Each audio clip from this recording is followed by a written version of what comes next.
Medieval Europe perfected the art of fear. Courts, inquisitors, kings, and even local officials developed methods that didn't just punish the body, they shattered identity, dignity, sanity, and hope. These devices were engineered with disturbing sophistication, crafted not merely to harm, but to dominate. The Middle Ages understood something terrifying about human nature. A person doesn't have to be torn apart to be broken. They simply have to be controlled, trapped, and pushed past the limits of endurance. Before we dive deeper, I'd like to know something from you in a more personal and meaningful way. Before proceeding, let me know from which part of the world you're watching this video. It's fascinating to see how far these forgotten stories still travel. Across Europe, torture became a system, a cold, calculated process used not just for justice, but for obedience. The accused were rarely proven guilty before the methods began. Rumors, accusations, jealousy, political rivalry, or simply being in the wrong place at the wrong time could place anyone under the authority of an executioner. The tools he held were considered legitimate instruments of law, and the people forced into them often vanished from history without a trace. One of the most feared punishments was known simply as the pear. It was a device that targeted a person's most vulnerable areas not with gore, but with humiliation and unbearable psychological torment. The mere sight of it was enough to make prisoners collapse in fear. Its mechanism allowed interrogators to widen its metal paddles slowly, forcing the victim to experience an invasive pressure, meant to terrify rather than maim. Punishments using this device were considered corrective, especially for accusations involving moral offenses. Victims often begged for any other sentence. Another method, the Judas cradle, looked deceptively simple. A wooden or iron pyramid was placed at the center of a chamber, and the victim was suspended above it by ropes. Instead of immediate harm, the punishment relied on slow, relentless pressure. Interrogators didn't need to cause visible marks. They only needed gravity and the victim's own body weight. Fear did the rest. The psychological panic caused by the device was so severe that many prisoners confessed before they even touched it. Even seeing someone else forced toward it was enough to break people emotionally. Then came the scavenger's daughter, a horrifying counterpart to the more famous rack. Instead of stretching the body outward, this device compressed it inward, forcing the victim into a position so unnatural that breathing became a desperate struggle. The device folded the prisoner like a trapped animal, leaving them locked in silent, suffocating agony. This method required no blood, no wounds, only the crushing pressure of metal and the terror of slowly losing the ability to breathe. Many prisoners fainted repeatedly, only to be revived so the interrogation could continue. Of all medieval punishments, the heretic's fork may be one of the most chillingly psychological. A metal prong tool, placed between the chest and chin, kept victims from lowering their head even an inch. The punishment didn't rely on injury, it relied on absolute stillness. If the prisoner moved, even to sleep or rest their neck, the device reminded them why they shouldn't. Interrogators favored this tool because it made victims police themselves. It forced them to stay awake, to remain stiff, and to feel their own exhaustion as it slowly crushed their resolve. Another method targeted the mind even more than the body: the coffin. This wasn't a burial container, it was a human-sized cage shaped like a standing body. Prisoners were locked inside and displayed publicly. Some cages were slightly larger, others deliberately too small, forcing the victim to maintain an upright posture without relief. The humiliation, exposure, and endless hours of immobilization broke people from the inside. Spectators were encouraged to shout, mock, or throw things. The punishment didn't need blades or heat. The cruelty came from the world watching a person lose all sense of identity and control. But perhaps one of the most feared punishments of the Middle Ages was reserved for those accused of betrayal, rebellion, or crimes considered unforgivable. Known commonly as the Spanish donkey, the device looked like a wooden beam with a sharp, angled top. Prisoners were forced to sit on it, straddling the narrow edge, while weights were sometimes added to their ankles to increase pressure. The device wasn't meant to mutilate, it was meant to inflict pain through posture, gravity, and endurance. Victims frequently begged for mercy simply from the anticipation of what might happen next. Some courts used punishment that required no elaborate machine at all, just isolation and time. One such method was the scriptorium chair. Unlike other devices, this was used for high-ranking individuals who officials wanted to break without leaving marks.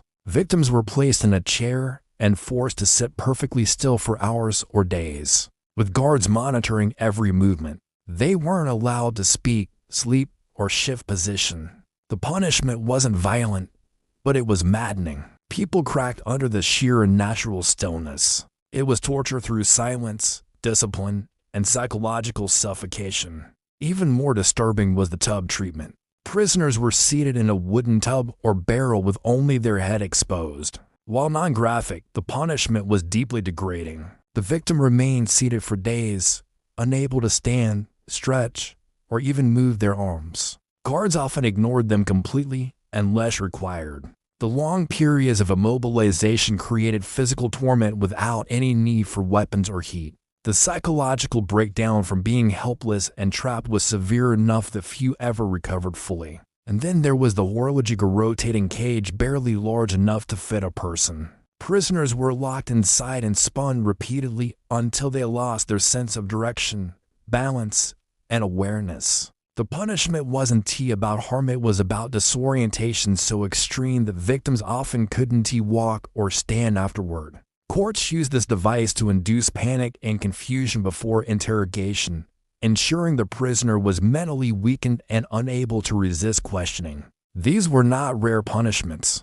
They were standard tools of justice in medieval Europe, used on thieves, accused heretics, political prisoners, and sometimes even ordinary people caught in local disputes. The cruelty wasn't hidden, it was systematic, legal, and widely accepted. While many punishments existed to intimidate the public, some were created to break the human mind in ways that left no visible scars. The medieval world understood that true control came not from wounds, but from pushing a person into a state where their thoughts, their fears, and their own imagination became the torture itself. The most feared methods didn't rely on blood, they relied on psychological collapse, social humiliation, and the slow erosion of a prisoner's dignity. One of the most psychologically crippling punishments was the iron mask. Unlike the colorful myths from later centuries, medieval versions were crude, heavy, and suffocating. The mask wasn't meant to injure, it was meant to isolate. Once locked on, the prisoner's world shrank to darkness, muffled sound, and the weight of cold metal pressing against their face. Hours turned into days, and with each passing moment, the mask made the victim feel less like a person and more like an object. Many prisoners confessed simply because the sensory deprivation slowly stripped away their sanity. Then came the gate. This wasn't a device, it was a technique. Prisoners were suspended from a wooden frame, arms stretched overhead, legs barely touching the ground. The punishment targeted endurance, exploiting how the human body reacts when forced into an unnatural position for long periods. The longer the victim hung there, the harder it became to breathe, think, or stay conscious. Interrogators preferred this method because it didn't require lifting a single tool. Gravity, time, and fatigue did the work. People often surrendered before their strength did. Medieval punishments also used extreme embarrassment to control prisoners, especially those accused of moral crimes. The shame stool was a favorite tool in Northern Europe. Victims were forced to sit on a raised platform in the town square, locked in place, exposed to the public's judgment. The point wasn't pain, it was degradation. The crowd's laughter, insults, and relentless staring crushed the victim's sense of identity. Many described the humiliation as worse than physical suffering. It taught the community that punishment could destroy a reputation just as effectively as it destroyed a body. Another punishment targeted isolation and disorientation, the darkness cell. These underground chambers were deliberately designed to distort time and perception. Prisoners were kept in pitch blackness for days, sometimes weeks, with no sound other than distant footsteps or dripping water.